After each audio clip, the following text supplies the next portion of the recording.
हुआ है जी। आज यहाँ सदर तहसील के बाहर के पदाधिकारियों का शपथ ग्रहण था, उसी में आने का कार्यक्रम था। आप पे गंभीर आरोप लगे थे, उसके बाद 6 साल बाद लगभग 30 सितंबर को आपको अपने संसदीय क्षेत्र के सरहद में आने का मौका मिला। आपके आने के बाद बयानबाजी का दौर तेज हो गया, इस पे आप क्या कहेंगे? यही नहीं समझ में आ रहा, यह तो समझ से परे है कि जो रहा ही नहीं 6 साल, उससे किसी के वजूद को क्या खतरा हो सकता है। सब लोग अपना अपना कार्य करें। मेरे आने पे बाकी लोगों को दिक्कतें शुरू हो रही हैं, तो यह समझ से परे है। क्या ये राजनीतिक डर है या रणनीति है कोई? अब ये जनता बताए कि राजनीतिक डर है क्या है, क्योंकि हम तो रहे नहीं, और हम तो केवल जो हमारे हैंड्स थे, हमारे प्रतिनिधि गोपाल राय, हमारे जिला अध्यक्ष राजविजय जी और बाकी जो हमारे टीम के सदस्य थे, जैसे यहाँ फैज साहब हैं, आप लोग के जरिए हमने कार्य कराने का काम किया, अपने सोच को लोगों तक पहुँचाने का कार्य किया, और बाकी खुद सशरीर यहाँ उपस्थित नहीं रहा तो लोगों को क्यों दिक्कत हो रही? एक बाहरी भगाव अभियान चल रहा है, जबकि देखा जाए तो जनपद की हर विधानसभाओं को बाहरी ही सींच रहे हैं, इस पे आप क्या कहेंगे? अब बाहरी भगाव, जो जिन महानुभाव ने यह कहा, मुझे लगता है कि उनके पास व्यवहारिक ज्ञान की कमी है। सत्ता पक्ष के लोगों ने यह शुरू किया। माननीय प्रधानमंत्री जी हमारे गुजरात से आके बनारस में निर्वाचित हुए, कलराज मिश्रा जी गाजीपुर के होते हुए देवरिया जाके सांसद हुए, महेंद्र पांडे जी गाजीपुर के होके चंदौली से सांसद हुए, राजनाथ जी चंदौली से होके कभी गाजियाबाद और कभी लखनऊ से चुनाव लड़ते हैं। इवन जहाँ पर हम लोग खड़े हैं, यहाँ से फागू चौहान जी ने प्रतिनिधित्व किया है, वो आजमगढ़ के रहने वाले हैं। दारा चौहान जी यहाँ से ही चुनाव लड़े, वो भी आजमगढ़ के रहने वाले हैं। और रिसेंटली अभी 2024 के लोकसभा चुनाव में जो हमारे एनडीए के प्रत्याशी थे डॉक्टर अरविंद राजभर, वो बनारस के रहने वाले हैं। तो मुझे लगता है कि कुछ व्यवहारिक ज्ञान की कमी है, कि वो इस बात को समझ नहीं पाए और इस तरह की बातें करें। आप हर जगह जा रहे हैं तो एक आईडियो सुना रहे हैं, क्या है आईडियो में? ऑडियो आपको भेज देंगे, आप वो करिएगा। उसमें जो जिन लोगों ने साजिश की थी, और हर जगह जा रहा हूँ तो नहीं सुना रहा हूँ, क्योंकि यह एक अधिवक्ता का कार्यक्रम था, अधिवक्ता समूह था यहाँ पे, तो अधिवक्ता के बीच में कही गई बात दूर तक जाती है। तो जब सदर का कार्यक्रम था तो वहाँ, और यह दूसरा कार्यक्रम था जहाँ पर उस ऑडियो कौन था जो ऑडियो में बोले? ऑडियो में उस साजिश की बात हो रही है कि कैसे एफआईआर को इम्प्लीकेट किया गया, फॉल्स एफआईआर को प्लानिंग जो चल रही थी उसमें राय बात हो रही है।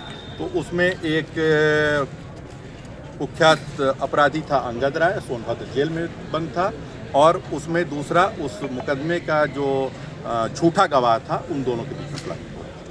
गाड़ी आपकी दौड़ रही है, चर्चा ये भी हो रही है अतुल राय की गाड़ी पे झंडा नहीं है किसी पार्टी का, तो क्या इसको लेकर के भी तमाम चर्चा? गोपाल राय जी चलते हैं, एक गाड़ी में झंडा हो गया, सारी उसी के पीछे हो गई, तो सब में झंडा हो गया। गोपाल राय जी चलते हैं, राजविजय जी चलते हैं, वो बहुजन समाज पार्टी के हमारे जिला अध्यक्ष हैं, शैलेंद्र सिंटू जी, वो चलते हैं। तो जब पूरी टीम ही चल रही है तो उसमें झंडे की फिर कौन बात है? आप राजनीतिक व्यक्ति हैं, किस विधानसभा से आपकी प्रस्तुति मानी जाए? कोई अभी उस तरह की दावेदारी नहीं है। अपना प्रयास किया जा रहा है, लोगों के बीच में जाने का काम किया जा रहा है, उनके बीच में सुख दुख में शामिल होने का काम किया जा रहा है। बाकी यह समय बताएगा कि कहां से दावेदारी है। विकास की क्रेडिट लेने की होड़ लगी है जनपद में, उस क्रेडिट में आप नहीं, मैं बिल्कुल विकास में शामिल नहीं, विकास के होड़ लेने में शामिल नहीं हूं। मैं यहाँ के लोगों के सुख दुख में शामिल होने के लिए होड़ में हूं।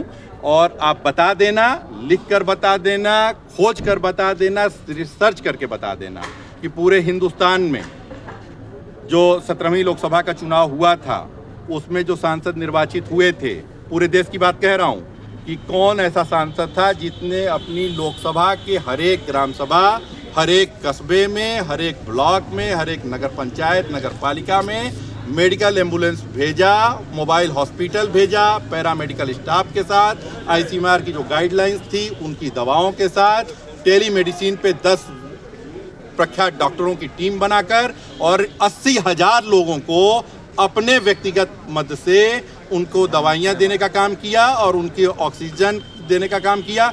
गिनाना नहीं चाहता था, लेकिन आपका सवाल है, उस वक्त माननीय कथित विकास पुरुष जी एमएलसी हो चुके थे। 200 मेगा जंबो सिलेंडर जेल में रहते हुए अतुल ने यहाँ के सीएमओ को दिया था। कितना ऑक्सीजन सिलेंडर यहाँ आ गया था? बनारस में बैठ के वहाँ की मॉनिटरिंग चल रही थी, तो यहाँ पे क्यों नहीं दे दिया उस वक्त? तो लोगों के सुख दुख में शामिल हुआ हूं और उसी के वजह से जब जगह जगह जा रहा हूं, भीड़ हो रही है तो लोगों की बेचैनी हो रही है, दिल की धड़कनें उनकी बढ़ रही हैं। सर एक सवाल, विकास की क्रेडिट लेने में कई शिलापट टूट गए और कई वायरल लेटर भी हो रहे हैं, इस पे आपका एक पे एक लेटर वायरल हो जाते हैं। मेरे भाई कोई होड़ नहीं है। मैंने 17.5 करोड़ रुपए जो मुझे निर्गत किया गया भारत सरकार के द्वारा मेरी सांसद निधि से संबंधित 17.5 करोड़ में मात्र 10,000 रुपये मेरे उस वक्त के खाते में बचे होंगे। बाकी सारा का सारा पैसा यहाँ पर खर्च हो गया। कभी किसी ने 1 रुपये का यह ब्लेम नहीं लगाया कि मेरे किसी एक आदमी ने कमीशन मांगा हो। किसी पोस्ट पर जैसे कुछ पोस्ट वायरल हो रही हैं देहाती भगत और बाकी की 80% लाइट में दे दिया, कहीं दूसरे जनपद में दे दिया और यह किया, तो इस तरह का कार्य अतुल ने नहीं किया था। कहीं नगर पालिकाओं से आवाज़ उठ रही है, कोई सभासद आके बोल रहा है कि इतने % कमीशन चल रहा है, कोई हमारे मीडिया के साथी पोस्ट डाल रहे हैं किसी को जेल भेजने के नाम पे, तो उनको दबाव देकर उस पोस्ट को डिलीट करवा दिया जा रहा है, उनको सभासदों की फिर पोस्ट की डिलीट करवा दिया, फिर वो आके माफ़ी मांगने लग रहे हैं। तो इस तरह का काम अतुल के कार्यकाल में नहीं।